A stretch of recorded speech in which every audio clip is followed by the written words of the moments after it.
The design project is organised by the cultural coordinator team. It's designed in order to expose secondary age pupils to working with professional practising designers. At the beginning of the project, a design brief is issued to each of the pupils involved, which challenges them in order to create an original piece of artwork which they showcase on the catwalk at the final fashion show event. My past experience of it has been that the students get to learn the design process right from the beginning, from the sort of brainstorming stage to mood boards, project development, making samples, and then to the final piece. I think because there's a fashion show at the end of it and an exhibition showing backup work, it's really exciting for the students to have this kind of deadline, which is also probably quite scary for them. Each year for design projects there is a different theme which is focused on. Last year the theme for the project was homecoming, and this year it is the International Children's Games, which is an under-16 sports event recognised by the Olympic Committee. It's a very current issue and it's also relevant for the young people living in Lanarkshire.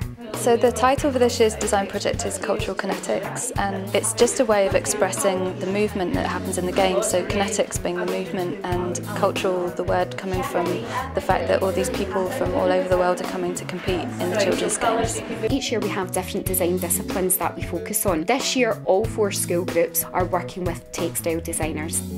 The sort of focus in Uddingston is that we're working on what would be, in my word, simply a kind of celebratory medal.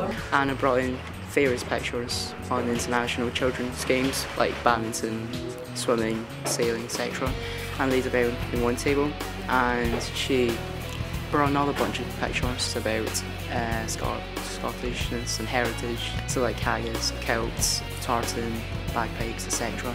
And what we were told is to link a sport to aspect of Scotland. I've designed a medal that's worn around the neck and the shoulders. What inspired my design was just tennis in general, how the netting works and how it looks, the design of it. I've also got it all around the idea of a thistle, so I'm using sort of greens and purples that tone in with that, and like the same kind of like a luminous green of a tennis ball, so like all those colours all just interchange with each other. Well, I've chosen to do my design on the Highland cow and badminton. So this is part of my design. It's one of the horns of the cow. I've got one coming over my head and then one coming down over my body. For the badminton side I've got shuttlecocks, and they're going to be around my neck with red feathers. Throughout the course of the 10 weeks, the designers and the pupils get to build quite a strong relationship up together, as well as the designers being there in order to help guide the pupils through the pupils' own design process. They're also there for the pupils to ask them questions about what it's like to be in the industry. How did they become a designer in the first place and what influenced them? This challenge really has broadened the idea of designing, and it's really let me see how designers actually work. I think taking part of the project will help me focus on what I want to do in life, and I think that Anna and Laura have given us an insight on that. Each of the designers issue the pupils with a different design brief. Some have been making hats, some have been making medals, some capes and some body adornments, but all linking into the theme of the International Children's Games. Therefore I think it's really exciting to see this all come together at the event. It's been great actually, the kind of teammanship, people working together. Again, at the start, the progression of how people have interacted, and we're all kind of pulling together, helping each other, thinking about designs, people are commenting on people's work, and it's been great actually how they're all working very well together. Only got a few finishing touches left to do. I'll admit I'm a wee bit nervous, but I'm quite excited about going down the catwalk.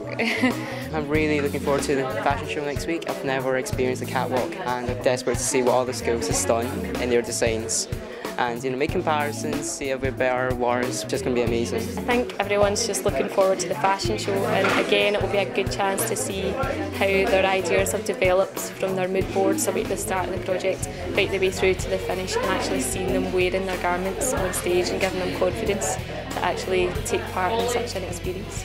The fashion show's next week. I'm quite nervous about it, but it'll all come together and my design will hopefully be recognised, and I'm excited about it as well. It should be great. I mean, some of the designs that I've seen, I'm really excited about seeing, and I think they're going to look amazing once they come to life. And also just thinking about the final catwalk show at East Kilbride, there's some pieces that I think will look particularly great, you know, walking down a catwalk, and yeah, I'm very excited about seeing how it turns out.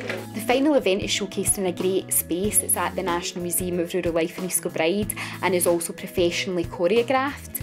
There's lights, there's music, and I think for the young people to have the opportunity of showcasing their work in this format is a great opportunity for them, and hopefully something that they'll remember for the rest of their lives.